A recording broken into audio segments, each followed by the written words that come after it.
So the New England Patriots, they drafted 12 players. It started in round 1. They had pick 14, traded down to pick 17 to get Christian Gonzalez, the cornerback out of Oregon. I'm not going to read all of them, but the top 3 picks all go to the defensive side of the ball. Keon White, the edge out of Georgia Tech, goes at pick 46 in round 2. Marte Mapu for the safety/linebacker out of Sacramento State goes in round 3. Then there was a bit of a run on centers and guards for New England. That was 3 out of their next 4 picks. This is the board part of the draft. Like, it feels like the New England Patriots draft is essentially the first 3 rounds, and then they just got bored and started adding random players. I mean, they got a bunch of guards and centers, and they had the first draft since 2000 that featured both a kicker and a punter. And so they traded up to get kicker Chad Ryland out of Maryland. I didn't realize until you told me that Shane Lechler came from the same draft where Seabass was taken in the first round. Yeah. I never realized that until right now. They got the 2 biggest legs at their respective positions in the same draft. Everyone was so focused on the fact that they drafted Seabass, a kicker, in the first round, that like they drafted one of the greatest punters of all time later on in the same draft, and it like that's just never been brought up because it's like, oh, look at them crazy Raiders drafting a kicker in the first round. Yeah, the Patriots trading up like 8 spots or whatever it was to get a kicker in the 4th round is always fascinating to me. Like, what do you know that you need to do that now? Drafting punters and stuff, round 6, Bryce Behringer has a chance to be the punter out of Michigan State, maybe the best 6th-round pick in New England Patriots history as a 6th-round pick here, pick 192. And then they go speed toward the end. A couple speed players, Amir Speed specifically from Michigan State, Demario Douglas out of Liberty, and Isaiah Bolden out of Jacksonville State. I mean, they have all Jackson State. That's what I should have said. So yeah, they had like little runs of here's our interior, here's our defense, interior offensive linemen, special teamers, and some speed players. It's like we've done the main picks. You have a bunch left. Like, we need some offensive linemen. Let's just draft 4 of them. And then, all right, we need some, we need these other places. Let's just draft 4 of them. Sooner or later. I mean, it's not a dumb way of doing it, to be honest. Like, just we need this position, draft 4 guys, and see if any of them pans out. Yeah, I don't think, of course, I did listen to Belichick's press conference. He was as dry as usual. Forthright as usual, huh? Of course. But I do think a lot of these aren't, hey, man, we're going to get these positions. We're going to go. They do go by, like, these are the players we had graded best, so we're going to go.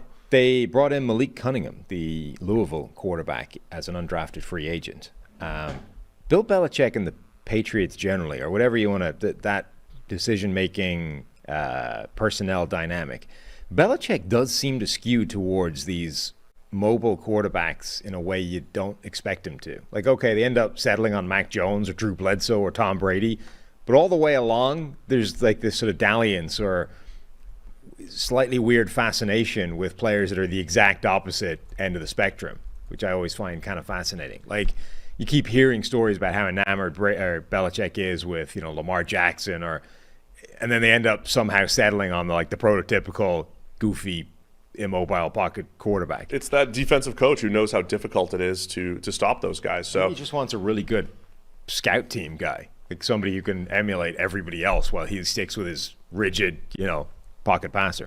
One of the themes you and I came up with after round one, was a lot of players that maybe had some question marks went to the right spot. And I think cornerback Christian Gonzalez out of Oregon, you were lower on him than most. But when we talk about the fit, going to New England, it's a really good one. First 2 guys, Christian Gonzalez, the Oregon corner, and Keon White, the edge rusher from Georgia Tech. I love the fit for both those guys. Did you see Keon White being drafted, by the way? No. I did not see a single drafted player look less enthused by being drafted by wherever he was drafted. Like, he did not look happy that he'd been drafted by the Patriots. I don't know if that was specific to the Patriots or maybe the man just doesn't show a lot of emotion. But so there was a point in the press conference where they went to Bill and they said, hey, Keon White said you didn't even talk to him during the process. Yeah. And Bill was basically like, I'm not going to imitate his voice, but basically, hey, we've been following him for years. We know the coaching staff. We did have some of our scouts talk to him, but sometimes they talk to so many scouts you don't really know. But it was interesting because they didn't have him for a visit or any of that stuff. So I think Keon White was maybe surprised. But like the way Bill Belichick answers questions at a press conference was like the way he was answering the phone when he was drafted. And it's like, maybe it's a perfect fit. Okay. Maybe we scored a touchdown. Yeah. Oh, actually, I did see that after. Yeah, somebody said, Keon White with his Bill Belichick. Yeah. So, look, Christian Gonzalez, we've covered this a lot.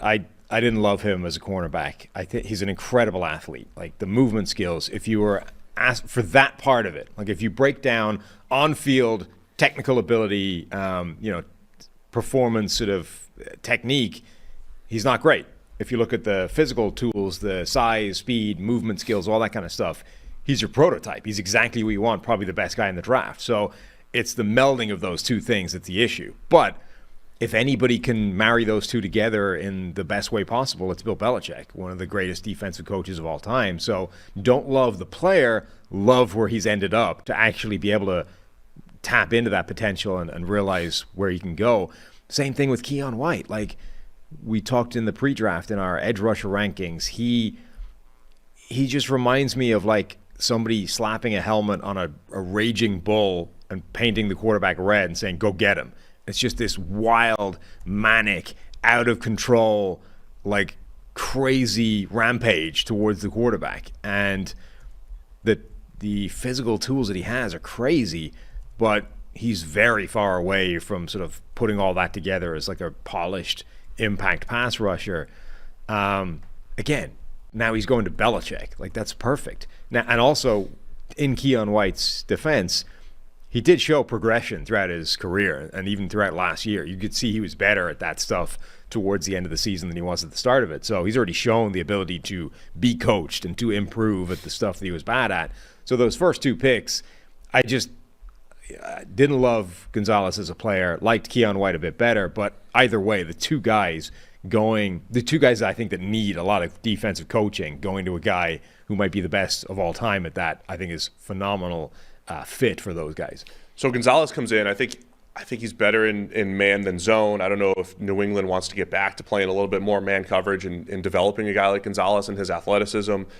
They brought back Jonathan Jones this offseason. You have Jack Jones there. You have Marcus Jones there. So you have a lot of pretty good. All the Joneses. Yeah, pretty good in a Gonzalez. And Jalen Mills comes back as well. But you could see Christian Gonzalez competing for starting spot with opposite Jonathan Jones right away, with Jack and Marcus Jones and Miles Bryant fitting in there. So I think it's an improved cornerback group. Keon White does get to just get added to the mix as far as the defensive line goes. And then Marte Mapu, the safety linebacker hybrid, he did not work out, but it was a productive safety at Sacramento State and did line up everywhere. He was the classic, Patriots versatile guy, move around all over the place, played linebacker mostly at the Senior Bowl, so you bring him in, and he could be eased in as well. Kyle Duggar, they drafted a couple years ago with a somewhat similar type of profile. Maybe Duggar, has his profile expanded just a little bit, so it's just business as usual for New England, right? Add some defensive pieces. One of the interesting moves here is them sitting at 14, and Broderick Jones, the tackle out of Georgia, was probably the last of the big four tackles. Mm-hmm. And I think when people were mock drafting for New England, tackle came up quite a bit, because right now, what do they have at tackle? Trent Brown at left tackle in the last year of his contract, and then this offseason brought back Calvin Anderson and Riley Reif. You have Yodny Kajust. You don't have Connor McDermott. You don't have even two starters where you're like, hey, short and long term, we're all set here at tackle. But New England decided we're going to get Gonzalez, we're going to get the extra pick, maybe roll with what they have at tackle or figure it out later. But, that was one of the moves that it's just an interesting move, right? Well, to say, hey, we're good enough at tackle right now. Also, because the other element of that is not only obviously do they sacrifice any drafting that tackle themselves, but they also essentially allowed Pittsburgh to jump the Jets. Obviously, division rival, There's a lot of talk that the Jets wanted Broderick Jones, and then once Broderick Jones is off the board, that's when they pivoted to Will McDonald. I wonder if that played any factor whatsoever in the Patriots being open to that trade. It's like, hey, we're okay with it, and it means the Jets don't get the guy they want. Like, win-win. So, who knows? It's probably not, but it's an element that certainly didn't hurt, I imagine, if you're New England, that you end up hurting the Jets slightly as well. One pick later on that I think is worth bringing up as well. They were the team that drafted Keishon Butte, the LSU wide receiver, who was always going to fall in this draft. Workout numbers were bad. Basically, everything seemed to be bad in terms of attitude, doesn't really care type of approach to this whole thing. But if you go back far enough into his LSU tape, you see a guy who arguably had talent to be the number one wide receiver in this draft, And then it all fell apart. Like disagreements with the coaches at LSU, didn't work out the way he was expected to, like fell for a variety of different reasons. But this is a guy that does have top tier receiving talent, and again is going to this, very specific environment in New England where this is the way we do things. If you can get on board, there's a way for you to get to tap into that talent and realize what you're able to do. There won't be many 6th round wide receivers taken with that kind of upside. With Booty or Butte, I wrote down the word smooth several times when watching him along the sideline as a route runner. When he's on, things look good. They look easy for him. Not very good at the catch point. Dropped a ton of passes, but there's a lot of potential there, right? Like a lot of the things that you and I not push aside, but we say these might be overvalued in the wide receiver evaluation, which is how often you catch it and how often you catch it in traffic. If you can offset that by just being a good route runner, being open, it doesn't matter as much. Booty seems to have some of that. So, I love it as a 6th round pick. I talked to people around the league who said, we talked about this guy forever. We debated him forever. Yeah. As in, he sometimes looks like a 1st or 2nd round talent, and other times it's like, do we even want to bring him into the building? Right. So 6th round is a good spot. It's a good spot to take that type of shot. I feel like the Patriots are still one of those teams that are not worried about, so there are teams that don't want to bring a guy who could be a potential attitude problem just into the environment because it could destabilize the entire locker room. Like the whole thing could spiral out of control. I still feel like the Patriots, even in a post-Brady landscape, are one of those teams that are not worried about bringing in like one guy that could wreck everything, and be a problem to cause issues. Like they'll just, all right, we take a shot. If he's not the guy, we get rid of him. It's fine. Like they're not worried about the entire thing going to hell.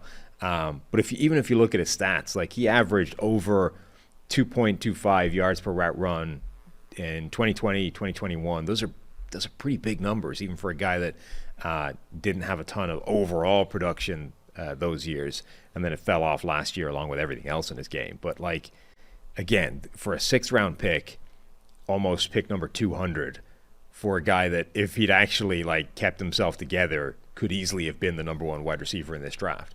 I mean, if Kendrick Bourne heads into the last year of his contract, if Booty takes over for him next year, I'm not surprised. Sure. If Booty's off the roster next year, also.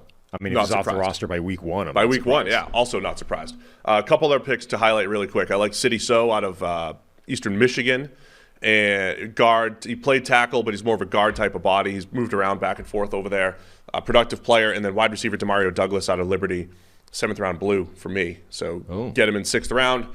Good value there as another potentially productive receiver there.